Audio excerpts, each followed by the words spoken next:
ओम गणेशाय नमः। ओम नमः शिवाय। मैं निखिल ज्योतिष आचार्य आप सभी का मेरे चैनल पर पुनः स्वागत करता हूं। आशा करता हूं कि आप सभी स्वस्थ होंगे। महादेव की कृपा आप सभी पर सदैव बनी रहे। कि वीडियो मिथुन यानी कि जमिनाई के लिए बहुत महत्वपूर्ण है, क्योंकि ये वीडियो है वर्ष 2024 के वार्षिक राशिफल के बारे में। थोड़ा विलंब से दे रहा हूँ, लेकिन फिर भी अभी वर्ष का शुरुआती भाग ही है, शुरुआती महीना ही है, और जो लोग राशिफल के द्वारा गाइडेंस लेना चाहते हैं उनके लिए अवश्य वार्षिक राशिफल बहुत महत्वपूर्ण होते हैं। देखिए, वार्षिक राशिफल क्योंकि एक बहुत लंबे समय के लिए है, तो इसमें मैक्रो लेवल पर यानी कि बड़े लेवल पर चीज़ें बताई जा सकती हैं कि हाँ, वर्ष किस तरफ जाएगा, क्या प्रमुख चीज़ें घटित हो सकती हैं, किन चीज़ों का ध्यान देना है, ऊर्जा किन चीज़ों पर लगानी है। क्योंकि मेरे चैनल पर बाकी भी राशिफल आते ही हैं, त्रिमासिक, मासिक, साप्ताहिक, तो उसमें काफ़ी डीप में जाया जा सकता है। वार्षिक राशिफल एक तरह से किस डायरेक्शन में आपका जीवन जाएगा उसके बारे में हम ज़्यादा चर्चा करेंगे। और चीज़ों को थोड़ा ऑर्गेनाइज करने के लिए मैंने इस पूरे राशिफल को कुछ भागों में 10 भागों में प्रमुखतः बांट लिया है। पहला सेहत, जो सबसे महत्वपूर्ण है। दूसरा मनी यानी कि धन, आपका फाइनेंशियल राशिफल। तीसरा कुछ स्पेशल प्रेडिक्शन मेरी तरफ से। चौथा करियर। पंचम बिजनेस। छठा अपॉर्चुनिटी, संभावनाएं क्या बन सकती हैं इस वर्ष। सातवां वार्निंग्स, कुछ सावधानियां। आठवां लव लाइफ। नवा मैरिड लाइफ। और 10वां स्टूडेंट्स। और इसके बाद 4 खंडों में कुछ विशेष उपाय बताए जाएंगे जो सेहत को, धन को, स्टूडेंट्स के लिए, लव लाइफ, मैरिड लाइफ के लिए, और सामान्य जीवन के लिए कुछ उपाय मैं अवश्य वीडियो के अंत में बताऊंगा। यदि आपकी लग्न राशि या चंद्र राशि मिथुन है, दोनों की ही गाइडेंस के लिए इस राशिफल को देख सकते हैं। मेरा हमेशा से मानना है कि लग्न राशि से हमेशा सटीकता ज़्यादा बैठती है, तो वहाँ से देखेंगे तो आपको ज़्यादा अच्छे रिजल्ट मिलेंगे। तो शुरुआत करते हैं सबसे महत्वपूर्ण चीज़ यानी कि सेहत के साथ। देखिए, मिथुन वाले जो जातक होते हैं इनको थोड़े बहुत सेहत की प्रॉब्लम इनको फेस करनी ही पड़ती है, हेल्थ इश्यूज रहते ही हैं, क्योंकि बुध की राशि है। यूजुअली क्या होता है, ये लोग बहुत एक्टिव भी होते हैं, इसलिए कई चीज़ों से बच भी जाते हैं, कई बीमारियों से बच भी जाते हैं। लेकिन जैसे गला खराब होना, ENT, ईयर नोज थ्रोट की प्रॉब्लम, ये इनको काफ़ी बनी रहती है। अब इस वर्ष की बात करें तो यहाँ पर बृहस्पति जब तक 11वें घर में रहेंगे तब तक कोई बहुत ज़्यादा प्रभाव नेगेटिव नहीं आएगा सेहत पर। प्रॉब्लम्स सेहत की कब बढ़ना शुरू होंगी? प्रॉब्लम सेहत की बढ़ना शुरू होंगी जब बृहस्पति 12वें घर में आ जाएंगे। अब बाकी चीज़ों पर वो कुछ अच्छा प्रभाव देंगे, हिडन इनकम है, आदि है, उस पर पैसा आपका बढ़ेगा। लेकिन बृहस्पति क्या है? जीव कारक है। बृहस्पति को जीव कहा जाता है, और बृहस्पति वृद्धि के भी कारक है। अब हम ये बोलेंगे कि भाई बृहस्पति 12वें घर में आएंगे तो विदेश से लाभ देंगे। अगर वो विदेश के स्थान को और उसकी वृद्धि कर रहे हैं तो ये स्थान बीमारियों का भी है, अस्पताल का भी है, दवाइयों का भी है। इसीलिए 30 अप्रैल के बाद जब बृहस्पति आपके 12वें घर में आएंगे तब सेहत खराब होना शुरू होगी। अस्पताल के चक्कर लग सकते हैं, कोई ऐसी लॉन्ग टर्म दवाई आपको खानी पड़ सकती है, बार बार कहीं ना कहीं सेहत बिगड़ेगी आपकी। इसके साथ ही एक और देखने वाली चीज़ है कि केतु 4थे घर में है, ये फैमिली का स्थान है। 12वां घर अस्पताल का बृहस्पति देख रहे हैं, बैठे हुए वहाँ से, और वो देखेंगे 4थे भाव को। तो ये वो वर्ष है जब आपको अपने लिए भी और घर वालों के लिए भी बार बार अस्पताल के चक्कर, डॉक्टर्स के चक्कर लगाने पड़ सकते हैं। ये ऐसा वर्ष है जब आपके घर में कई बार, और वो तो केतु के आने से ही स्टार्ट हो चुका होगा ऑलरेडी 2023 के नवंबर से, लेकिन 30 अप्रैल 2024 उसके बाद ये चीज़ और बढ़ेगी। तो ये वर्ष 30 अप्रैल के बाद सेहत पर ज़्यादा बुरा प्रभाव देगा। 12वां घर कहीं ना कहीं जब बृहस्पति के द्वारा ग्रसित होगा, वृद्धि होगी उसकी, यानी कि कई प्रकार के पुराने रोग भी वापस आएंगे, नए रोग भी लगेंगे, और प्रॉब्लम थोड़ी सी बढ़ती जाएगी। क्या क्या चीज़ें आपको इस वर्ष ज़्यादा तंग करेंगी? सबसे पहले तो आपको लिवर की प्रॉब्लम बहुत तंग करेगी, आपको स्लीप डिसऑर्डर्स बहुत तंग करेंगे, तो इन चीज़ों का ध्यान दीजिएगा। एक बहुत महत्वपूर्ण चीज़ यह है कि 4थे भाव में केतु और बृहस्पति की दृष्टि, यानी कि आपको सांसों से संबंधित प्रॉब्लम हो सकती है। अगर ऑलरेडी आपको कोई ब्रीदिंग इशू है, अस्थमा आदि है, या कुछ भी है, तो वो चीज़ आपको बहुत तंग करेगी।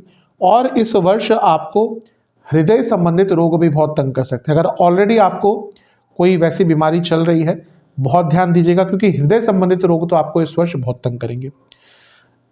एक अच्छी चीज़ ये है कि जो बृहस्पति है वो आपके दो केंद्र भावों के स्वामी भी हैं, सप्तम भाव के स्वामी भी हैं और 10वें घर के स्वामी भी हैं।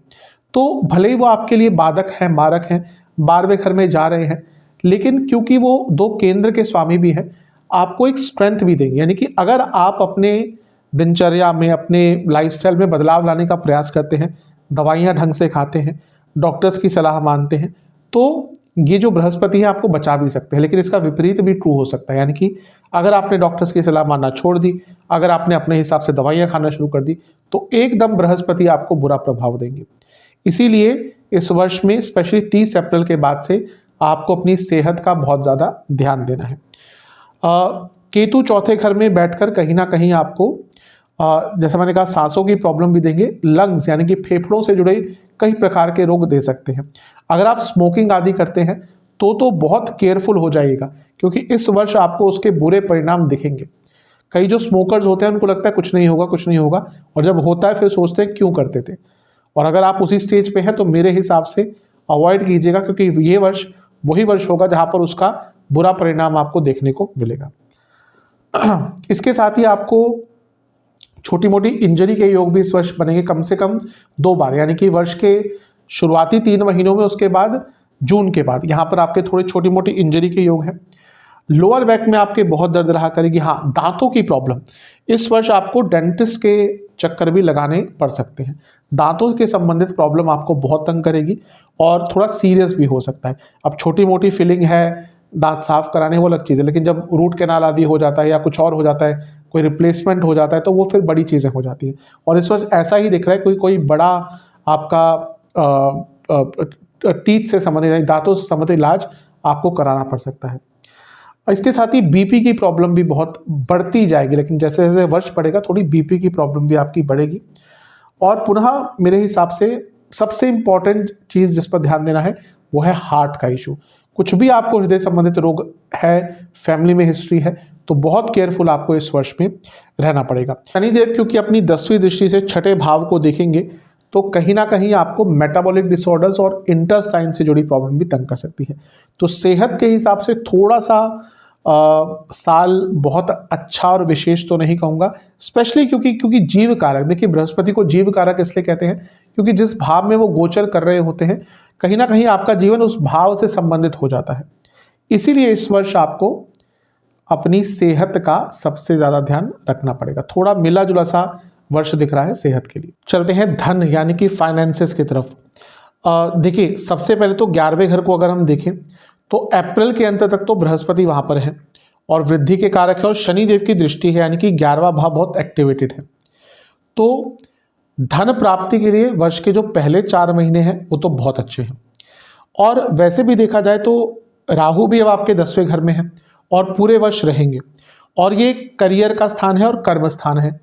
तो आप अपने जॉब और करियर के थ्रू भी पैसा कमाएंगे, और जो भी आप कार्य करेंगे, मतलब कि ऐसा नहीं कि केवल जॉब से ही संबंधित कर्म स्थान को देखना चाहिए, जो भी आप कर्म करते हैं, क्योंकि राहु यहाँ पर बैठे हैं तो उनको फलीभूत करेंगे, यानी कि उनको पूर्ण करेंगे। तो आप अधिकतम जो कार्य धन के संबंध में करेंगे, यानी कि धन कमाने के संबंध में करेंगे, वो आपके इस वर्ष में पूर्ण होंगे।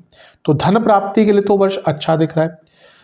देखिए बृहस्पति एकमात्र बड़े ग्रह हैं जिनका राशि परिवर्तन हो रहा है इस वर्ष में, और वो 30 अप्रैल को होगा और वो आपके 12वें घर में आ जाएंगे। अब क्योंकि बृहस्पति वृद्धि के कारक हैं और विदेश के स्थान में बैठेंगे, तो ये वो वर्ष है जब आपका विदेश से पैसा काफ़ी आएगा। देखिए आज के टाइम में ग्लोबल इकोनॉमी है, ज़रूरी नहीं कि कोई व्यक्ति विदेश में जाके ही पैसा कमाए। आज बड़ी बड़ी फर्म्स हैं इंडिया में काम कर रही हैं, इंडिया में ऑपरेट कर रही हैं, उनका दुनिया भर से लिंक है। तो एक तो वो तरीका भी होता है कि हाँ, अगर आप किसी MNC में काम करते हैं, विदेश से संबंधित कुछ काम करते हैं, इवन अगर आपका बिजनेस है विदेश से संबंधित, तो आपका बहुत पैसा पड़ेगा। इसके साथ ही अगर आप विदेश में जाना भी चाहते हैं, उसके लिए भी बृहस्पति आपके लिए अच्छी अपॉर्चुनिटीज़ लेकर आएंगे। 12वां भाव हिडन इनकम का भी होता है, 8वां भाव भी और 12वां भाव भी। मेरे पास कई ऐसी कुंडलियाँ हैं, कुछ बहुत बड़े बड़े लोग भी हैं जो भले ही ना दिखाएं, लेकिन उनके पास इतना पैसा होता है, कहाँ से आता है वो कभी बताएंगे नहीं आपको, लेकिन हम कुंडली देखते हैं तो कहीं ना कहीं से ज्ञात हो जाता है। कहीं ना कहीं 12वां भाव 8वां भाव, यहाँ पे हिंदू लग्न होता है, श्री लग्न होता है, कई चीज़ें और होती है, कोई बहुत इंपॉर्टेंट ग्रह बैठते हैं। तो ये 12वां भाव हिडन इनकम का। तो अभी अगर आप कुछ ऐसा कार्य करते हैं जिसमें पैसा थोड़ा छुपा कर आप रखते हैं, टैक्स बचाते हैं, जो भी है, कई तरह की चीज़ें होती हैं उसमें, तो उसमें वृद्धि होगी, विदेश से पैसों में वृद्धि होगी। और यदि आप धर्म से जुड़ा कुछ कार्य करते हैं तो उसमें भी वृद्धि होगी। विदेश संबंध स्पेशली इमिग्रेशन का आपका कार्य है तो उसमें भी वृद्धि होगी। तो पैसा तो आपका विदेश के सोर्सेज से बढ़ता हुआ दिख रहा है। इसके साथ ही क्योंकि यहाँ पर अगर हम देखें तो छठा भाव बहुत प्रभावित हो जाएगा। तो बृहस्पति छठे घर को देखेंगे, शनि अपनी 10वीं दृष्टि से छठे भाव को देखेंगे और राहु भी पंचम दृष्टि से। अब छठा भाव इतना इंपॉर्टेंस मैं क्यों दे रहा हूँ, क्योंकि ये बहुत स्ट्रांग उपचय स्थान है। तो जो पैसा अटका हुआ था, कई बार होता है कि लोग पैसा किसी को दे देते हैं, कई लोग अपना पैसा थोड़ा इंटरेस्ट पे चढ़ा देते हैं, पैसा कहीं अटक जाता है, जो भी है, कहीं पे पैसा आपका अटका हुआ था, वो पैसा वापस प्राप्त करने के लिए आपने कहीं पे इन्वेस्ट किया, किसी प्रॉपर्टी में इन्वेस्ट किया, तो लीगल कार्यों में फंसा पैसा, कहीं और फंसा हुआ पैसा, कोई डूबा हुआ पैसा, वो प्राप्त होने के आसार आपके इस वर्ष बहुत बढ़ जाते हैं। तो वो पैसा आएगा तो वहां से भी आपको धन की प्राप्ति होगी। और क्योंकि ये अर्थ त्रिकोण भी, यानी कि करियर से भी आप बहुत पैसा कमा पाएंगे। तो धन के हिसाब से तो ये पूरा ही वर्ष आपका अच्छा दिख रहा है। स्पेशली अगर आप, जैसे मैंने कहा, विदेश संबंधित काम करते हैं तो पैसा और बढ़ेगा। ध्यान ये देना है, जैसे मैं हर बार कहता हूं कि ग्रह अच्छे के साथ बुरा प्रभाव भी देते हैं। अब हमने कह दिया कि 12वें घर में बृहस्पति आएंगे तो विदेश से पैसा तो लाएंगे, लेकिन 12वां घर व्यय स्थान भी तो है। तो ये वो, और छठे भाव पर भी इतने सारे ग्रहों की दृष्टि, यानी कि आपका खर्चा, आपके एक्सपेंसेस इस वर्ष बहुत बढ़ेंगे। तो जितना अपने एक्सपेंसेस पर नियंत्रण कर सकते हैं उतना करने का प्रयास कीजिएगा, अदरवाइज एक हाथ से कमाएंगे और दूसरे हाथ से गवाएंगे। तो एक्सपेंसेस पर कंट्रोल करने का प्रयास करेंगे तो आपके लिए बहुत अच्छा रहेगा। अब चलते हैं कुछ स्पेशल प्रेडिक्शन, यानी कि कुछ विशेष भविष्यवाणियां मेरी तरफ से। देखिए, मैं बता ही चुका हूं कि बृहस्पति 11वें घर में रहेंगे 4 महीने तक, तो पैसा आदि बढ़ेगा, सब कुछ ठीक है।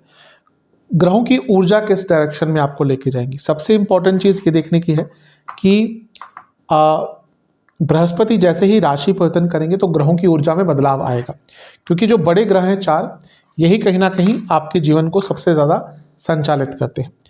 तो बृहस्पति का 12वें घर में आना आपके जीवन में एक नया पड़ाव लेकर आएगा। कैसे? 12वां भाव अंत का होता है, अंत के बाद ही आरंभ होता है। लग्न क्या है? लग्न आपके जीवन का आरंभ है, पूरा चक्र ये है, फिर ये अंत आता है। इसलिए जब बृहस्पति आपके 12वें घर में आएंगे तो कहीं ना कहीं चीज़ों का अंत होगा। अब इसमें कुछ अच्छी चीज़ों का भी अंत होगा और अधिकतम बुरी चीज़ों का, क्योंकि बृहस्पति शुभ ग्रह है। आप कई चीज़ों में जिसमें फंसे हुए हैं, धीरे धीरे कर उन चक्रों से, उन बंधनों से, उन चीज़ों से आप निकलना शुरू कर देंगे। तो सबसे पहली चीज़ यह है कि यह वर्ष बंधन मुक्ति का है। धीरे धीरे कर कई चीज़ों का अंत होगा और उससे आप निकलकर एक नया जीवन जी पाएंगे। अपॉर्चुनिटीज बहुत आती है, लेकिन ये देखना होता है कि बृहस्पति के 12वें घर में होने के कारण जो अपॉर्चुनिटीज आएंगी वो थोड़ी हटकर होंगी। तो आप कितना ओपन माइंडेड हैं ये डिपेंड करेगा, ये बताएगा कि आप कितना लाभ इस वर्ष में कमा पाते हैं। 11वां घर आपका कर्तरी योग में रहेगा, क्योंकि एक साइड पर राहु और एक साइड पर बृहस्पति है और दोनों ही वृद्धि के कारक, यानी कि लाभ तो आपको इस वर्ष बहुत प्राप्त होने वाला है। सेहत एक नेगेटिव फैक्टर है, मैं शुरू में ही बता दिया, लेकिन लाभ प्राप्ति के लिए तो कहीं ना कहीं ये वर्ष बहुत अच्छा दिख रहा है। कई लीगल केसेस, अगर आपके ऊपर कोई लीगल केसेस चल रहे हैं, क्रिमिनल है, सिविल है, कुछ भी है, तो उससे आप निकलते हुए दिख रहे हैं। और इसके साथ ही कई दुश्मनों का भी आप इस वर्ष अंत कर पाएंगे। घर में भी कुछ वाद विवाद चल रहे थे तो उनको भी सॉल्व करने का आपको एक अवसर मिलेगा। और कहीं ना कहीं 12वां भाव क्योंकि अंत है तो पूर्णता भी दिखाता है। कई कार्यों की पूर्णता जैसे जैसे वर्ष आगे बढ़ता रहेगा वो होती रहेंगी। आप देखेंगे कई अरसों से और बरसों से लटके हुए कार्य भी आपके इस वर्ष बनना शुरू हो जाएंगे। जीवन में एक अथॉरिटी आएगी जैसे जैसे वर्ष आगे बढ़ेगा, क्योंकि डिस्ट्रैक्शंस कम होती जाएंगी। जब हम चीज़ों को निकालते रहते हैं ना अपने जीवन से, आप देखेंगे कि जब आप कॉलेज से निकलते हैं इतने फ्रेंड्स होते हैं आपके, फिर धीरे धीरे कर वो फ्रेंड्स कम होते रहते हैं, हमारी इतनी जो इच्छाएं होती है वो भी कम होती रहती है, ज़रूरतें भी कम होती रहती है और डिस्ट्रैक्शंस भी कम होती रहती हैं। तभी हम कहीं ना कहीं सदमार्ग पर, एक अध्यात्म के मार्ग पर चल पाते हैं। अगर आप आध्यात्मिक मार्ग पर चलना चाहते हैं, कभी भी विद डिस्ट्रैक्शंस नहीं चल पाएंगे। एक ऐसा व्यक्ति जो अपने आप को लोगों से घेर कर रखता है, हमेशा बहुत लोगों के बीच में रहता है, मीडिया, सोशल मीडिया, वो कभी भी पूर्ण तरह से आध्यात्मिक पाथ पर नहीं चल पाएगा। तो ये जो बृहस्पति का 12वें घर में आना, ये डिस्ट्रैक्शंस से आपको दूर लेकर जाएगा और जीवन में पूर्णता लाएगा। और अभी हम आध्यात्मिकता की बात कर ही रहे हैं, धर्म के कारक हैं, ज्ञान के कारक हैं, आध्यात्मिकता के स्थान में यानी कि मोक्ष के स्थान, तीर्थ स्थलों के स्थान पर है, तो एक आध्यात्मिक चेतना भी आपकी जागनी शुरू होगी। ये वो वर्ष है जब आप कहीं ना कहीं समझना शुरू कर देंगे कि आपको क्या चाहिए, आपको किस प्रकार के लोग चाहिए, आपके जीवन में आवश्यकता किस चीज़ की है। और जब व्यक्ति को ये पता होता है कि उसको क्या चाहिए, तो कहीं ना कहीं उसके जीवन में क्लैरिटी आती है और फिर वो आगे बढ़ता है। धन प्राप्ति बहुत होगी और धन के सोर्सेज भी बढ़ेंगे। एक ये चीज़ अवश्य दिख रही है इस वर्ष में कि कहीं ना कहीं आप धीरे धीरे करके मेटेरियलिस्टिक चीज़ों से दूर होते जाएंगे। इसका मतलब ये नहीं कि पैसा नहीं कमाएंगे, लेकिन आपको वो समझ आने लग जाएगा कि हाँ, एक ऐसा होता भी है कि व्यक्ति जब से साथ पैसा ज़्यादा नहीं होता, उसको लगता है कि हाँ मुझे बहुत पैसा चाहिए, बहुत पैसा चाहिए। जब वो पैसा आ जाता है फिर उसको लगता है कि ठीक है, एक हद तक पैसा जब आ जाता है फिर वो कहता है कि क्या करूँगा इतने पैसे का। हाँ, कुछ लोग अलग होते हैं, उनको तो कितना भी दे दीजिए उनकी भूख नहीं मिटती। लेकिन ये वो वर्ष है जहाँ पे आप थोड़ा मेटेरियलिस्टिक चीज़ों से निकलकर आध्यात्मिक और बाकी चीज़ों की तरफ अवश्य जाएंगे। पैसा अवश्य कमाएंगे, लेकिन एक आध्यात्मिक चेतना भी आपकी जगेगी। आप जैसे मैंने कहा, पूर्णता देखेंगे जीवन में कि क्या वो चीज़ है जो आपको खुशी देती है इमोशनल लेवल पर। इसके साथ ही घर में चल रही कोई प्रॉब्लम, उसका भी कुछ ना कुछ सॉल्यूशन इस वर्ष में आपको प्राप्त हो सकता है। तो कहीं ना कहीं ये वर्ष आपके लिए बहुत हद तक अच्छा भी दिख रहा है। चलते हैं करियर की तरफ। जो लोग जॉब करते हैं उनकी बात करते हैं। देखिए, सबसे पहले तो ये वर्ष बहुत अच्छा दिख रहा है क्योंकि 10वें भाव में राहु रहेंगे, और राहु मैं कई बार बता चुका हूँ, उनको आज के टाइम में बुरा ग्रह नहीं मानना चाहिए, वृद्धि के कारक हैं। तो जब 10वें भाव में होंगे और वृद्धि करेंगे, यानी कि किसका वृद्धि होगा, करियर की वृद्धि होगी। 30 अप्रैल तक तो बृहस्पति आपके 11वें घर में ही होंगे, उसके बाद जाएंगे 12वें घर में। तो ये वो समय है जब आपको प्रमोशन आदि, आपकी सैलरी बढ़ सकती है बहुत आराम से, क्योंकि 11वें घर में बृहस्पति है जो 10वें भाव के स्वामी हैं। तो अपने से दूसरे में है और लग्न से 11वें में, यानी कि इस वर्ष के प्रथम 4-5 महीनों में ही आपकी सैलरी बढ़ सकती है, प्रमोशन हो सकती है, करियर में उछाल आ सकता है। इसके साथ ही अगर हम देखें तो 9वें भाव में शनि है। अब ये एक हल्की सी चीज़ नेगेटिव कर देते हैं कि ये बॉसेस से आपके संबंध खराब करेंगे। कहीं ना कहीं एक कम्युनिकेशन गैप बहुत रहेगा आपके अपने बॉसेस से, मैनेजमेंट से, वो प्रॉब्लम अवश्य क्रिएट करेगा। तो कोशिश कीजिएगा जितना डिप्लोमेटिकली अपने बॉसेस, अपने मैनेजमेंट को हैंडल कर सकते हैं अच्छा रहेगा, क्योंकि कई बार ऐसा देखा गया है कि सब कुछ अच्छा होते हुए भी अगर बॉसेस से प्रॉब्लम है तो आपके ग्रोथ में बाधाएं आती ही हैं। तो ये आपके ऊपर है, आप कितना, देखिए ये समय सीधा बन के या फिर एक तरह से आप नहीं जी सकते। अगर आप जॉब कर रहे हैं और आप डिप्लोमेटिक नहीं है तो थोड़ा सा प्रॉब्लम होगी आपको। तो इस वर्ष थोड़ा सा अपने बॉसेस, अपने मैनेजमेंट से डिप्लोमेटिक होने का प्रयास कीजिएगा। इसके साथ ही अगर हम देखें तो क्योंकि 4 महीने जो शुरुआत के हैं वहाँ पर 10वां भाव आपका कर्तरी योग में रहेगा, क्योंकि शनि और बृहस्पति इस भाव को पूरी तरह से घेरे रहेंगे। तो करियर में इंपॉर्टेंट चेंजेस अगर आप लाना चाहते हैं, कुछ बदलना चाहते हैं, कुछ स्ट्रीम बदलना चाहते हैं, तो ये वर्ष आपका बहुत अच्छा रहेगा। बृहस्पति का 12वें घर में जाना करियर पर प्रभाव आपके डालेगा, कारण यही है सबसे स्पष्ट। तो एक तो बृहस्पति हैं, हर चीज़ पर प्रभाव रहता है उनका, तभी जीव कारक कहते हैं। दूसरा, वो 10वें घर के स्वामी भी हैं। तो 10वें भाव के स्वामी जब 12वें घर में जाएंगे तो क्या होगा, विदेश से लाभ। तो अगर विदेश में जॉब ढूंढ रहे हैं, विदेश में जॉब करना चाहते हैं, ऑलरेडी विदेश में चले गए थे, सेटल नहीं हो पा रहे थे, ये वर्ष है जब आप सेटल हो पाएंगे। कई बार ऐसा होता है कि व्यक्ति, देखिए विदेश में चकाचौंध बहुत होती है, लगता है यहाँ पर बैठकर इंडिया में कि विदेश में बहुत कुछ है, लेकिन वहाँ का जीवन भी कोई आसान नहीं है। काफ़ी दिक्कतें परेशानियाँ होती है, बहुत आराम से व्यक्ति सेटल नहीं हो पाता विदेश में जाकर। ये वो वर्ष है जब आप यदि ऑलरेडी विदेश में हैं तो आप सेटल हो पाएंगे, यानी कि आपको कोई अच्छी जॉब मिल जाएगी, आपके फाइनेंसेस, आपकी प्रॉब्लम्स कहीं ना कहीं सॉल्व हो जाएगी। तो एक बहुत अच्छी चीज़ दिख रही है। दूसरा, बृहस्पति राहु के डिस्पोजिटर भी हैं, यानी कि राहु जिस भाव या जिस राशि में बैठते हैं उसके स्वामी का भी थोड़ा बहुत प्रभाव देते हैं। तो क्योंकि बृहस्पति स्वयं 12वें घर में गोचर करेंगे तो बता रहा है कि विदेश संबंधित आप जॉब करते हैं तो ये साल आपका ही है। कई लोग हमारे देश में MNCs में काम करते हैं या विदेश में जाकर काम करते हैं। अगर आप इनमें से कुछ भी, यानी कि आपके करियर का विदेश से कुछ भी संबंध आ गया, तो यकीन मानिए ये वर्ष आपका है, आपको आगे बढ़ने से कोई नहीं रोक सकता। शनिदेव अपनी दृष्टि बनाकर रखेंगे आपके 11वें घर पर, यानी कि भाग्य स्थान के स्वामी 11वें घर पर, यानी कि जैसे जैसे वर्ष बढ़ेगा आपकी सैलरी, आपकी इनकम भी इस वर्ष बढ़ती जाएगी। तो ये भी आपके लिए बहुत अच्छा दिख रहा है। क्रिएटिविटी आपकी चरम सीमा पर रहेगी, डिसीजन मेकिंग आपकी अच्छी रहेगी, प्लानिंग आपकी अच्छी रहेगी, और ऐसा दिख रहा है कि इस वर्ष आप मौकों का लाभ उठा पाएंगे। वही व्यक्ति आगे बढ़ता है जो मौकों का लाभ उठा पाता है, और इस वर्ष पूरा दिख रहा है कि आप मौकों का लाभ उठा पाएंगे। सफलता मिलेगी, पूर्णता आएगी, कई कार्य आपके पूर्ण होंगे, गाइडेंस भी प्राप्त होगी, और कहीं ना कहीं बहुत कॉम्पिटिटिव भी रहेंगे।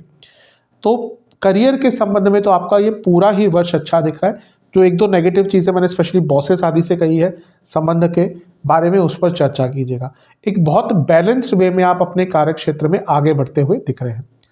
यदि आप किसी क्रिएटिव फील्ड में काम करते हैं, यदि आप फाइनेंस फील्ड में हैं, टीचिंग फील्ड में है, एजुकेशन से संबंधित कार्य करते हैं, एविएशन सेक्टर में है, यदि आप फैशन इंडस्ट्री में है, एक्टिंग से जुड़ा कुछ कार्य करते हैं, यानी कि कुछ भी आर्टिस्टिक चीज़ हो गई, इनसे जुड़ा कुछ कार्य करते हैं, या फिर आप मेडिकल फील्ड से या सर्विस इंडस्ट्री से हैं, तो आपके लिए वर्ष बहुत अच्छा रहेगा। चलते हैं बिजनेस की तरफ। बिजनेस के लिए वर्ष पूरा ही अच्छा दिख रहा है। देखिए, सबसे पहले तो बृहस्पति 11वें भाव में बैठेंगे अप्रैल के अंत तक, और वो सप्तम को देखेंगे। स्वयं सप्तमेश है, सप्तम भाव को देखेंगे, लाभ होगा। लाभ स्थान में बैठकर देख रहे हैं, वृद्धि होगी, लाभ होगा, पैसा आएगा, और कारक भी हैं बृहस्पति बिजनेस के। तो ये वर्ष का शुरुआती 4 महीने का भाग बहुत अच्छा है। अब इसके बाद, क्योंकि हम बिजनेस की बात कर रहे हैं, सप्तमेश बनते हैं बृहस्पति, तो उन पर सबसे पहले नजर डालेंगे। इसके बाद जो राशि परिवर्तन होगा बृहस्पति का, वो 12वें घर में चले जाएंगे। अब ये थोड़ा सा अच्छा और थोड़ा सा बुरा दोनों ही है। बुरा क्यों है? क्योंकि जब भी बृहस्पति या सप्तमेश जैसे छठे घर, अपने से छठे भाव में जाते हैं, लग्न से 12वें में, अपने से छठे में जा रहे हैं, तो बिजनेस में थोड़े ऑब्स्टेकल्स आते हैं और खर्चा बढ़ता है। लेकिन क्योंकि बृहस्पति स्वयं कारक है बिजनेस के, जैसा मैंने बताया, सप्तमेश भी है, 12वें घर में है, यानी कि आपको विदेश से पैसा मिल सकता है। यानी कि अगर आपका विदेश से संबंधित बिजनेस है तो पैसा मिल सकता है। जब हम विदेश की बात करते हैं, कभी कभी, क्योंकि हमारा देश जो है वो बहुत छोटा नहीं है, बहुत बड़ा देश है। अगर आपका एक सिटी में, एक स्टेट में बिजनेस चल रहा है और आप उसको एक्सपेंड करना चाहते हैं, तो उसके लिए भी कहीं ना कहीं ये वर्ष बहुत अच्छा है, यानी कि अपने बिजनेस के एक्सपेंशन के लिए अच्छा है। 12वां भाव कहीं ना कहीं अंत का भी होता है। तो अगर एक बिजनेस आपका नहीं चल रहा और उसको ख़त्म कर कोई नया बिजनेस स्टार्ट करना चाहते हैं, तो उसके लिए भी वर्ष बहुत अच्छा है। जो लोग बिजनेस स्टार्ट करते हैं, कभी अच्छा चलता है, फिर कभी कभी किसी बिजनेस में ऐसा डल फेज आ जाता है जहाँ पे वो रिकवर नहीं हो पाता। लेकिन जो बिजनेस किसने स्टार्ट किया होता है, उसको बंद करना उस व्यक्ति के लिए आसान नहीं होता, इमोशनल लेवल पर भी, फाइनेंशियल लेवल पर भी। लेकिन कभी कभी हार्ड डिसीजन लेने पड़ते हैं। तो ये वो वर्ष है जब आपका बिजनेस अगर लंबे अरसे से नहीं चल रहा और आप उसको ख़त्म कर उसको अंत कर एक नया बिजनेस स्टार्ट करना चाहते हैं, तो 30 अप्रैल के बाद बृहस्पति आपको उस चीज़ का भी अवश्य एक प्रभाव दे सकते हैं। तो विदेश से पैसा कमाना, अच्छा, 12वां भाव हिडन इनकम का भी है। कई लोग जो बिजनेस करते हैं वो पैसा थोड़ा छुपाते ही हैं, उनके हिडन सोर्सेस ऑफ इनकम होते ही हैं, तो उसमें भी यहाँ पर वृद्धि होती हुई दिख रही है। तो ये एक बहुत अच्छी चीज़ दिख रही है आपके लिए। कहीं ना कहीं धन बढ़ेगा। जो बिजनेस कर रहे हैं पैसे के लिए ही कर रहे हैं, तो धन किसी तरह से वो बढ़ाने का प्रयास करते ही हैं। अब सप्तम से तीसरे में शनिदेव है, यानी कि आपके प्रयासों में आपको सफलता अवश्य प्राप्त होगी। इसके साथ ही राहु जो सप्तम से चौथे भाव में है, लेकिन लग्न से 10वें में, यानी कि आप अगर अपने बिजनेस में कुछ बड़े बदलाव और मार्केटिंग आदि पर इस वर्ष में ध्यान देते हैं, यानी कि आप अपने बिजनेस में मार्केटिंग पर ध्यान देते हैं, पैसा लगाते हैं, कुछ प्रयास करते हैं बदलाव का, तो आपको उसमें अवश्य अच्छे रिजल्ट प्राप्त होंगे। तो ओवरऑल ये मैं कह सकता हूँ कि अच्छा वर्ष है बिजनेस के लिए। थोड़ा सा वो जो ट्रांसफॉर्मेशन का टाइम होगा अप्रैल के अंत में, मई जून में, यहाँ पे खर्चे आपके अवश्य बढ़ेंगे। इसके साथ ही छठा भाव क्योंकि आपका बहुत प्रभावित है, क्योंकि शनि की दृष्टि होगी, राहु की दृष्टि होगी और बृहस्पति की दृष्टि होगी। तो ये एक चीज़ और साफ बताता है कि अगर आपका बिजनेस में कोई लीगल कार्य अटक रहा था या कोई केस चल रहा था, बड़े बड़े बिजनेसेस के केस साथ में चलते ही रहते हैं, तो कोई केस आपके चल रहे थे तो उनका अंत भी इस वर्ष में हो सकता है। तो ओवरऑल ठीक है ये वर्ष बिजनेस के लिए। कहीं ना कहीं राहु के केंद्र भाव में और सप्तम से चौथे में या सप्तम से केंद्र में होने के कारण एक नया विजन आपके पास आता हुआ दिख रहा है इस वर्ष में। थोड़ा सा अपने बिजनेस के स्किल्स पर भी ध्यान दीजिएगा। जो भी आप करते हैं उसके स्किल्स कुछ ना कुछ होते हैं, उस स्किल सेट पर ध्यान दीजिएगा। बदलाव के लिए बहुत अच्छा वर्ष है। आपका कंट्रोल अपने बिजनेस पर आता हुआ दिख रहा है। सरकार से अगर आपको कोई कॉन्ट्रैक्ट या कोई टेंडर आदि चाहिए था उसके लिए भी वर्ष अच्छा है। और कहीं ना कहीं जैसे मैंने कहा लीगल केसेस में आपका कॉम्प्रोमाइज़ बहुत आराम से हो सकता है। एक चीज़ का ध्यान देना है कि अगर आपके पार्टनर्स वाला बिजनेस है तो इस वर्ष लड़ाई झगड़े बहुत होंगे। छोटी छोटी बातें हों या बड़ी बड़ी बातें, अक्सर चीज़ें आर्ग्यूमेंट में कन्वर्ट होंगी, तो उस पर नियंत्रण रखना है। और आपके पार्टनर्स इस वर्ष में आपको धोखा भी दे सकते हैं, तो जहाँ पर फाइनेंशियल ट्रांजैक्शंस आदि की बात आती है वहाँ पर केयरफुल रहेगा। किसी को फॉर ग्रांटेड मत लीजिएगा और अपने कॉम्पिटिटर्स से भी बच के रहेगा। स्पेशली अगर आप ऐसे किसी बिजनेस में इन्वॉल्व है जिससे बहुत ज़्यादा कॉम्पिटिशन है और आपके सारे जो कॉम्पिटिटर्स आपके आसपास ही हैं, आपके आसपास ही उनका भी बिजनेस है, ऑफिसेस है, तो वो कुछ आपके खिलाफ करने का प्रयास कर सकते हैं। ओवरऑल क्योंकि 12वां भाव अंत का है, बहुत ज़्यादा बड़े चेंजेस इस वर्ष में आपके बिजनेस में आते हुए दिख रहे हैं। यदि आप टूरिज्म, एंटरटेनमेंट इंडस्ट्री, दवाइयों से संबंधित, एग्रीकल्चर से संबंधित, आयुर्वेदिक प्रोडक्ट से संबंधित, हॉलिस्टिक केयर से संबंधित, फर्नीचर इंटीरियर से संबंधित, एविएशन सेक्टर से संबंधित, मार्केटिंग एडवर्टीजमेंट से संबंधित और गारमेंट से संबंधित कुछ भी आपका बिजनेस है तो इस वर्ष में आपको लाभ होगा। बात करते हैं कुछ संभावनाओं की, कुछ अपॉर्चुनिटीज जो आपके लिए इस वर्ष में आ सकती हैं। सबसे पहला हम बृहस्पति की ही बात करते हैं। देखिए बृहस्पति एक्सपेंशन के कारक है राहु के साथ। अब देखिए आपके 10वें घर में राहु है, 11वें घर में अप्रैल के अंत तक बृहस्पति, यानी कि ये भाव भी वृद्धि की तरफ जा रहा है और ये भाव भी वृद्धि की तरफ जा रहा है। तो जो साल का शुरुआती 4 महीने का भाग है इसमें करियर में इमेंस ग्रोथ आपको मिल सकती है। कभी कभी ऐसा पीरियड आता है जहाँ पे बहुत ग्रोथ मिलती है, फिर बाद में भले कुछ टाइम के लिए ग्रोथ ना मिले, लेकिन उस पीरियड का ही अगर आपने लाभ उठा लिया तो आप बहुत आगे बढ़ सकते हैं। तो ये वर्ष करियर में आगे बढ़ने के लिए आपका सबसे अच्छा है।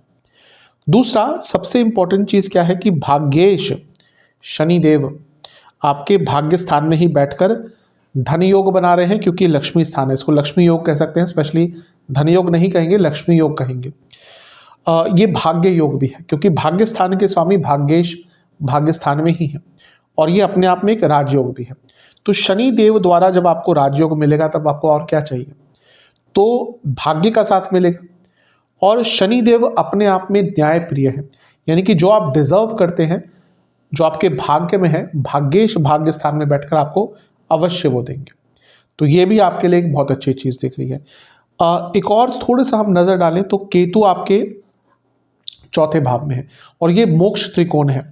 जो आपकी आध्यात्मिक जर्नी होती है वो चौथे भाव से स्टार्ट होती है, अंत यहाँ पर होती है, स्टार्ट यहाँ पर होती है। तो ऐसा कई बार होता है कि व्यक्ति बाकी चीज़ों में इतना इन्वॉल्व होता है, उसको अध्यात्म, बाकी चीज़ों क्या ये अध्यात्म से जुड़ी चीज़ों पर कभी उनका ध्यान जाता ही नहीं है। अब आप देखेंगे इस वर्ष आपका आध्यात्मिक चीज़ों पर ध्यान काफ़ी जाएगा, क्योंकि यहाँ पर केतु होंगे और बृहस्पति भी यहाँ पर आ जाएंगे। उनकी देर बारे में थोड़ी सी चर्चा करेंगे अवश्य।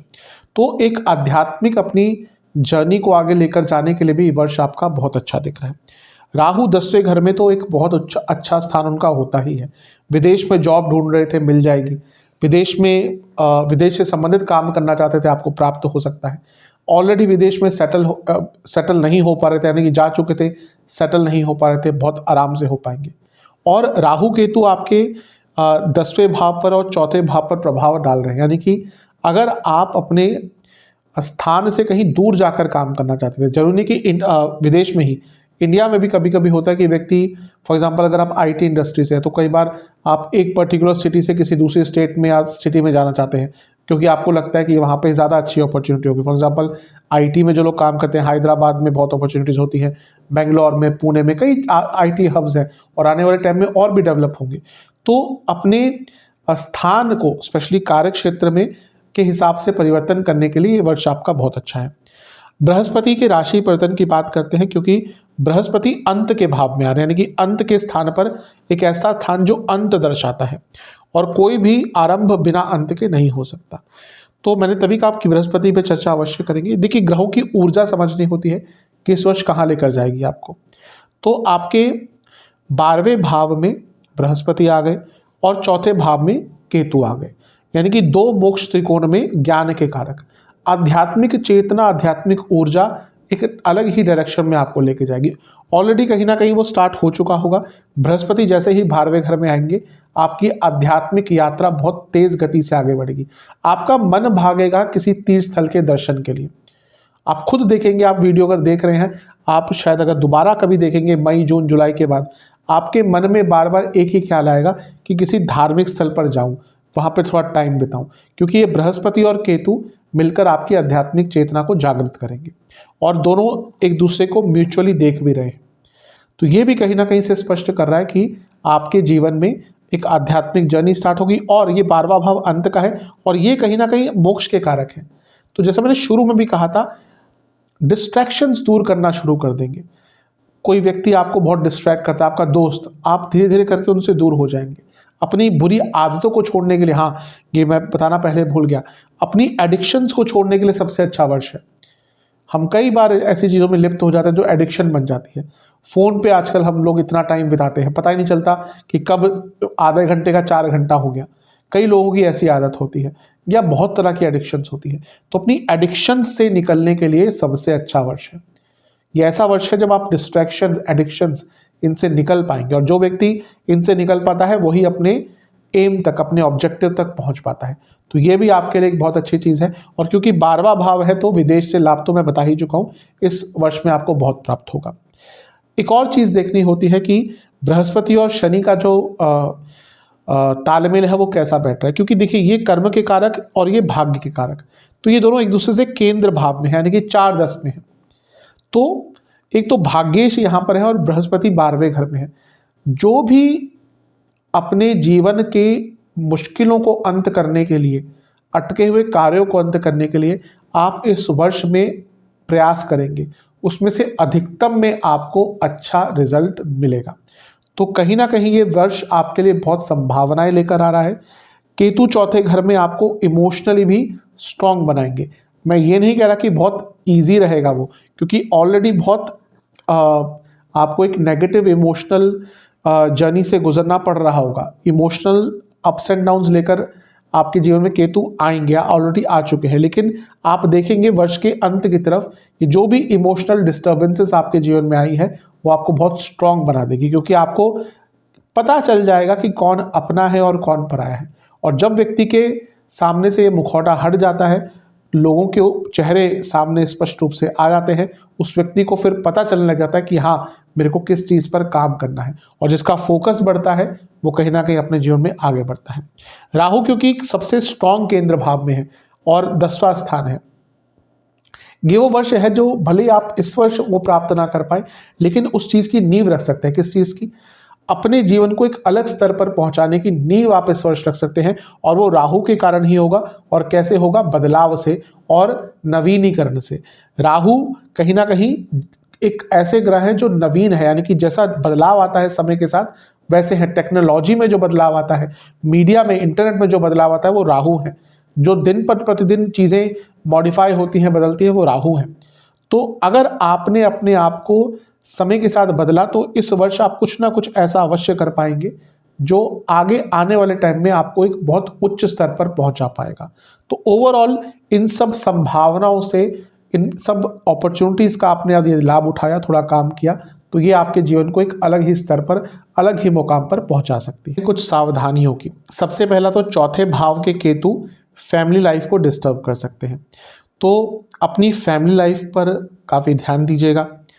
कहीं ना कहीं बहुत डिस्टर्बिंग फेजेस आया करेंगे, ऑलरेडी स्टार्ट हो गया होगा वो प्रभाव, और आगे भी चलकर ये चीज़ें हो सकती हैं। तो फैमिली लाइफ पर ध्यान दीजिएगा, पर्सनल लाइफ पर ध्यान दीजिएगा, इमोशनल लाइफ पर ध्यान दीजिएगा। चौथा भाव माता का होता है, केतु का यहाँ पर बैठना बहुत अच्छा नहीं होता। तो इस वर्ष माता जी की सेहत का ध्यान दीजिएगा अपनी। जहाँ पे भी लगे थोड़ी सी प्रॉब्लम आ रही है उसको सीरियसली लीजिएगा। इग्नोरेंस बहुत हर्ट इस वर्ष आपको कर सकती है, तो अपनी माता जी की सेहत का बहुत ज़्यादा ध्यान आपको अवश्य देना है। इसके साथ ही घर में कलह कलेश बहुत हुआ करेगा। ये उच्चाट सा माहौल केतु चौथे घर में क्रिएट कर देते हैं। होगा क्या कि घर के बाहर आप लोग होंगे सब ठीक रहेगा, जैसे ही घर में प्रवेश करेंगे एक दूसरे से लड़ाई झगड़े होने शुरू हो जाएंगे, ईगो क्लैशेस होंगे, एक दूसरे को समझ नहीं पाएंगे, दूरियां आएंगी। एक बात तो तय है कि आप भी थोड़ा आध्यात्मिक रहेंगे, मोक्ष की तरफ जाएंगे, तो वो भी एक प्रभाव उसका आएगा ही। लेकिन ऑलरेडी चौथे भाव में केतु है तो वो फैमिली में डिस्टर्बेंसेस, फैमिली में दूरियां अवश्य लाएंगे, तो इसका आपको सबसे ज़्यादा ध्यान देना है। शनि नवम भाव में बॉसेस से बहुत प्रॉब्लम्स क्रिएट करवाते हैं, तो अपने बॉसेस से थोड़ा बच के रहेगा। और शनि यहाँ पर बैठकर पिताजी की सेहत पर नेगेटिव प्रभाव देते हैं, तो पूरा ही वर्ष कहीं ना कहीं माता पिताजी की सेहत के लिए अच्छा नहीं है। यदि आपके माता पिताजी की एज थोड़ी सी ज़्यादा है तो उनका ध्यान आपको बहुत ज़्यादा रखना है। और कहीं ना कहीं उनकी भी कुंडली आदि देखिएगा, कहीं उनका कोई बुरा फेस तो नहीं चल रहा, क्योंकि दोनों के लिए ही थोड़ा सा नेगेटिव प्रभाव रहेगा। बृहस्पति 11वें घर में है और बृहस्पति वृद्धि के कारक है, और साथ में वो सप्तम भाव के स्वामी भी है जो काम त्रिकोण है। तो 30 अप्रैल तक तो आपकी इच्छाएं बहुत बढ़ जाएंगी और वो आपको एक गलत डायरेक्शन में भी लेके जा सकती है। इसके बाद जब बृहस्पति का राशि परिवर्तन होगा वो आपके 12वें घर में आ जाएंगे। अब यहाँ पर देखिए क्या है, ये तो 12वें घर में बृहस्पति यानी कि खर्चे अत्यंत बढ़ जाएंगे। तो 30 अप्रैल के बाद से आपके खर्चे बहुत ज़्यादा बढ़ना शुरू हो जाएंगे जो आपको तंग अवश्य करेंगे।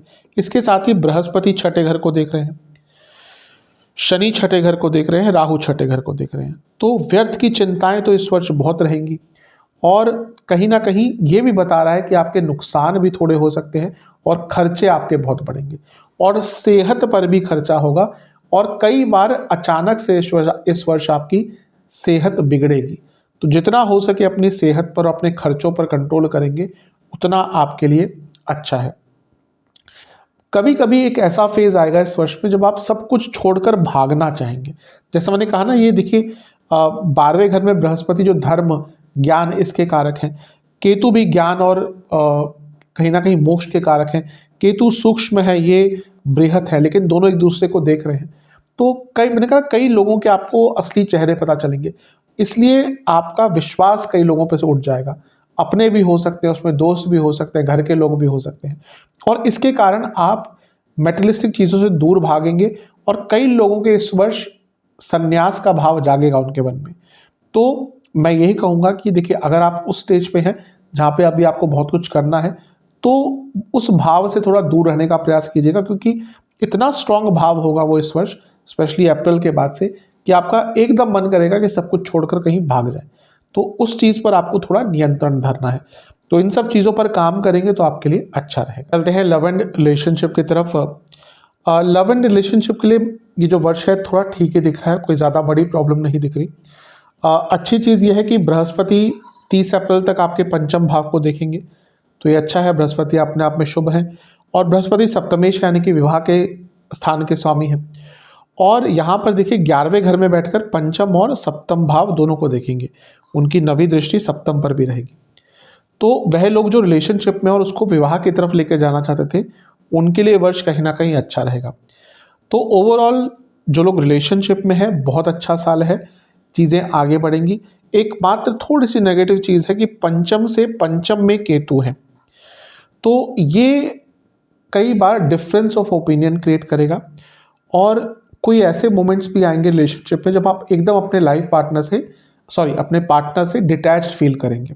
आपको लगेगा नहीं कि ये वही सेम व्यक्ति है जिससे आप प्यार करते हैं या जिसको आप पसंद करते हैं। ऐसे कुछ दिन अवश्य आएंगे। तो मैं यही कहूँगा कि वो इस पंचम से पंचम में शनिदेव के होने के कारण ही है। शनिदेव डिटैच करते हैं, तो इसमें कभी कभी ऐसा होता है कि छोटी सी भी कोई प्रॉब्लम है उसको भी आप एकदम सोचेंगे कि अब तो बस रिलेशनशिप का अंत करना है। तो उन दिनों से थोड़ा सा बच के रहना है कि कोई बहुत लंबा टाइम नहीं होगा, लेकिन हर महीने में 2-3 दिन ऐसे आया करेंगे जहाँ पर ये प्रॉब्लम आप फेस करेंगे। तो जितना उस चीज़ पर कंट्रोल कर सकते हैं उतना अच्छा है। वैसे भी जैसा मैं बता चुका हूँ ऑलरेडी कि मोक्ष त्रिकोण आपका बली रहेगा, क्योंकि एक जगह केतु एक जगह बृहस्पति, तो डिटैचमेंट वाली फीलिंग जैसे वैसे ही आपके अंदर थोड़ी ज़्यादा रहेगी। ये वर्ष कहीं ना कहीं अपने रिश्ते को एक नया रूप देने का है, एक पॉजिटिव रूप से आगे बढ़ाने का। जैसे मैंने कहा, विवाह के योग बन रहे हैं और कई लोगों के जीवन में इस वर्ष कोई पुराना पार्टनर भी वापस आ सकता है। कई बार ऐसा होता है कि व्यक्ति एक रिलेशनशिप में है, लंबे अरसे तक रहते हैं, फिर लड़ाई झगड़े होते हैं, ब्रेकअप हो जाता है, लेकिन फिर वो ब्रेकअप होने के बाद याद आता है कि नहीं, ठीक है उस व्यक्ति से लड़ाई झगड़े हुए लेकिन कुछ ना कुछ अच्छी चीज़ें भी थी। तो कोई ना कोई पुराना पार्टनर आपका इस वर्ष वापस आ सकता है। पेशेंस की बहुत आवश्यकता होगी, लेकिन कहीं ना कहीं आप कार्य करेंगे अपने रिलेशनशिप पर तो एक अच्छे डायरेक्शन में अवश्य बढ़ेगा। अच्छा माहौल कई बार क्रिएट होगा, एक अच्छा एनवायरनमेंट क्रिएट होता हुआ दिख रहा है दोनों के बीच में। सबसे इंपॉर्टेंट चीज़ है अपने पार्टनर को समझने का प्रयास कीजिएगा, रिसेप्टिव बनिएगा। जब इस वर्ष में कई ऐसे मोमेंट्स आएंगे जब आप, जैसे मैंने कहा, डिटैच भी फील करेंगे और कभी कभी आप बाकी चीज़ों में इतने इन्वॉल्व हो जाएंगे कि अपने पार्टनर को आप ध्यान नहीं दे पाएंगे। तो उस मोमेंट पर आपको थोड़ा सा पेशेंस दिखाना है कि झगड़ा नहीं करना, कि इरिटेट नहीं होना। जितना आप इरिटेट इस वर्ष में होंगे उतना आपके रिलेशनशिप पर प्रॉब्लम आएगी। एक नए नज़रिए से अपने रिलेशनशिप को देखना शुरू करेंगे तो ये वर्ष आपके रिलेशनशिप को एक नए और अच्छे लेवल पर लेकर जा सकता है। ओवरऑल ये कह सकता हूँ कि वर्ष ठीक ठाक सा है रिलेशनशिप के लिए। चलते हैं वैवाहिक जीवन की तरफ। ठीक है, वर्ष कोई बहुत ज़्यादा बुरा नहीं है। सबसे अच्छी चीज़ है कि 30 अप्रैल तक तो बृहस्पति की दृष्टि सप्तम पर बनी रहेगी और ये विवाह का स्थान होता है, वैवाहिक जीवन का स्थान होता है। तो वैवाहिक जीवन पर नियंत्रण रखें, यानी कि चीज़ों को ठीक रखेंगे बृहस्पति। और क्योंकि बृहस्पति पंचम भाव को भी देखेंगे तो वह कपल्स जो संतान प्राप्ति के इच्छुक हैं उनके लिए भी वर्ष, स्पेशली जो शुरुआती 4 महीने का भाग है, ये बहुत अच्छा है। तो संतान प्राप्ति के योग भी आपके लिए यहाँ पर बन रहे हैं। बृहस्पति का राशि परिवर्तन होगा, उसका थोड़ा प्रभाव तो वैवाहिक जीवन पर पड़ेगा, थोड़ा नहीं काफ़ी पड़ेगा, कारण वो सप्तमेश हैं, यानी कि विवाह या वैवाहिक जीवन के स्थान के स्वामी हैं। तो जैसे ही बृहस्पति आपके 12वें घर में जाएंगे जो सप्तम से छठा है, यहाँ पे से थोड़ी सी मैरिड लाइफ में प्रॉब्लम्स आना शुरू होंगी। क्यों? क्योंकि सप्तमेश 12वें घर में चले गए, लड़ाई झगड़े बढ़ेंगी, पति पत्नी के बीच में आर्ग्यूमेंट्स होंगी और आपके लाइफ पार्टनर की तबीयत भी कहीं ना कहीं वर्ष के मध्य भाग के बाद से खराब रहेगी। ईगो क्लैशेस हुआ करेंगे। तो कह सकते हैं कि अप्रैल के अंत तक का समय ठीक है, लेकिन प्रॉब्लम्स उसके बाद आना शुरू होंगी। अब छठा भाव क्योंकि इतना प्रभावित हो गया, क्यों? क्योंकि बृहस्पति की दृष्टि है, राहु की दृष्टि है और शनिदेव की दृष्टि है। इसीलिए ये जो भाव है छठा बहुत बली हो गया। और ये भाव क्या है? लग्न से छठा है तो ठीक है, लीगल केसेस में सहायता, उपचय स्थान है, सब अच्छा है, लेकिन सप्तम भाव से 12वां स्थान है, यानी कि विवाह के अंत की तरफ दर्शाता है। तो जिनके वैवाहिक जीवन में बहुत प्रॉब्लम्स आ रही थी, वो साल के अंत की तरफ कहीं ना कहीं डाइवोर्स की तरफ भी जा सकते हैं, डाइवोर्स की तरफ भी बढ़ सकते हैं। तो इन सब चीज़ों का आपको बहुत ध्यान देना है। साल के अंत में बृहस्पति भी देखिए कहीं ना कहीं वक्री रहेंगे, 9 अक्टूबर से वक्री हो जाएंगे और शनि भी 30 जून को ही वक्री हो जाएंगे। तो वर्ष के मध्य भाग के बाद वैवाहिक जीवन में प्रॉब्लम्स बढ़ना शुरू हो जाएंगी। इस वर्ष कहीं ना कहीं अपनी मेंटल सेहत का ध्यान दीजिएगा, क्योंकि उसके कारण आपके वैवाहिक जीवन पर प्रभाव पड़ेगा। एक बर्डन सा लगेगा वैवाहिक जीवन, कई बार पेशेंस की बहुत आवश्यकता है और उससे इंपॉर्टेंट है अपने लाइफ पार्टनर के बारे में जाने, पहचाने, उनको क्या चाहिए, एफर्ट्स दिखाने पड़ेंगे। अगर एफर्ट्स नहीं दिखाए तो वैवाहिक जीवन में प्रॉब्लम आएगी। एक पूर्णता का भाव आना चाहिए, एक सेटिस्फैक्शन का भाव आना चाहिए और उसमें प्रयास आपको ही करने पड़ेंगे। कुछ भी मुश्किल सिचुएशन हो उसमें सबसे पहले लड़ाई से ज़्यादा कॉम्प्रोमाइज़ पर ध्यान दीजिएगा और कहीं ना कहीं फिजिकल इंटीमेसी पर भी आपको इस वर्ष अपने वैवाहिक जीवन में ध्यान देना पड़ेगा। थोड़ा मिश्रित सा वर्ष दिख रहा है वैवाहिक जीवन के लिए। चलते हैं विद्यार्थियों की तरफ, स्टूडेंट्स की तरफ। वर्ष बहुत अच्छा दिख रहा है। सबसे पहले तो पंचम भाव पर बृहस्पति की दृष्टि रहेगी 30 अप्रैल तक। आपके लाभ स्थान में बैठे हैं, आपके 10वें घर के स्वामी है, सप्तम घर के स्वामी है, यानी कि जो स्टूडेंट्स जॉब ढूंढ रहे थे उनके लिए भी अच्छा। और बृहस्पति अपने आप में भाग्य कारक है तो स्टूडेंट्स को बहुत लाभ मिलेगा। पंचम से पंचम में शनि का होना, यानी कि आपके अंदर एक सीरियसनेस भी रहेगी स्टडीज़ को लेकर। वैसे यूजुअली डबल माइंडेड होते हैं, बहुत इंटेलिजेंट होते हैं, लेकिन डबल माइंडेड, मन बहुत भटकता है, मन एकदम ऑपोजिट डायरेक्शन में चला जाता है। लेकिन ये शनि के कारण थोड़ी सी सीरियसनेस आपके अंदर रहेगी। एक बहुत अच्छी चीज़ आपके लिए ये हो रही है कि आपका छठा भाव बहुत प्रभावित रहेगा। कैसे? बृहस्पति आपके लाभ स्थान में आ जाएंगे, सॉरी आपके 12वें घर में आ जाएंगे। तो उनकी 7वीं दृष्टि, राहु की दृष्टि पंचम, और सॉरी राहु की 9वीं दृष्टि और शनि की 10वीं दृष्टि सारी पड़ेंगी छठे भाव पर, और छठा भाव है कॉम्पिटिटिव एग्जाम्स का। तो 30 अप्रैल के बाद जो भी आपके कॉम्पिटिटिव एग्जाम होंगे उसमें अधिकतम में आपको सफलता प्राप्त होगी और आपके जीवन को आगे ये समय लेकर जाएगा। अच्छा वर्ष दिख रहा है स्टूडेंट्स के लिए, कॉम्पिटिटिव एग्जाम्स के लिए वर्ष अच्छा है, और इसके साथ ही आपकी कम्युनिकेशन स्किल्स भी बढ़ेंगी। अगर आप कुछ स्किल बेस्ड ही कोर्स कर रहे हैं या स्टडी कर रहे हैं उसमें बहुत एनहेंसमेंट होगा, बहुत चीज़ें आगे बढ़ेंगी। अपनी सेहत का बहुत ध्यान दीजिएगा, क्योंकि ये वर्ष ऐसा दिख रहा है कि सब अच्छा होते भी आपकी सेहत खराब रहेगी, वो साथ नहीं देगी, इसके कारण एक नकारात्मक प्रभाव हो सकता है। तो सेहत पर काम कीजिएगा। कोई सरकारी एग्जाम है उसमें सफलता प्राप्त होगी, स्पेशली 30 अप्रैल के बाद। प्लानिंग काम आते हुए दिख रही है, जो प्लान बहुत वर्षों से या बहुत लंबे अरसे से कर रहे थे वो कहीं ना कहीं अब धरातल पर उतरता हुआ दिख रहा है। कई जगह पर कन्फ्यूजन रहेगी, तो वहाँ पर अपने से बड़ों से अवश्य आप राय मशवरा कीजिएगा। जल्दबाजी इस वर्ष बहुत तंग करेगी और एडिक्शंस से निकलने का आपको प्रयास करना पड़ेगा। बता चुका हूँ ये वर्ष एडिक्शन से निकलने का है, अगर नहीं निकल पाए तो उसका एक नेगेटिव प्रभाव पड़ेगा। ऐसा लग रहा है कि इस वर्ष कोई बहुत अच्छी खुशखबरी आपके लिए स्टूडेंट्स के लिए आ सकती है। तो स्टूडेंट्स के लिए तो कहीं ना कहीं यह जो वर्ष दिख रहा है बहुत लाभप्रद, बहुत लाभ वाला दिख रहा है। उपाय की बात करते हैं। ये उपाय आपको 4 सोमवार करना है। क्या करना है, आपको एक पात्र में गंगा जल, शुद्ध गाय माता का दूध और इसके साथ ही उसमें आपको थोड़ी सी शक्कर, जिसको भूरा कहते हैं, वो मिलानी है। इस द्रव्य से आपको शिवलिंग का अभिषेक करना है। ये आपको 4 सोमवार करना है।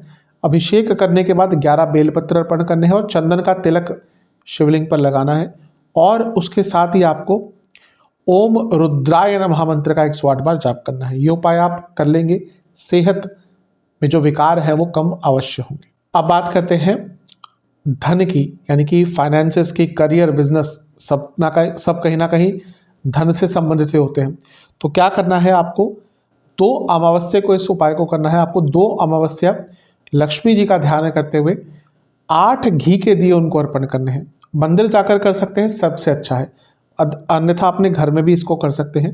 8 घी के दिए अर्पण करने हैं और खीर का भोग लगाना है, जिसमें केसर का उपयोग और इलायची का भरपूर उपयोग हो। इसका भोग लगाकर आपको लक्ष्मी चालीसा का 4 बार पाठ करना है।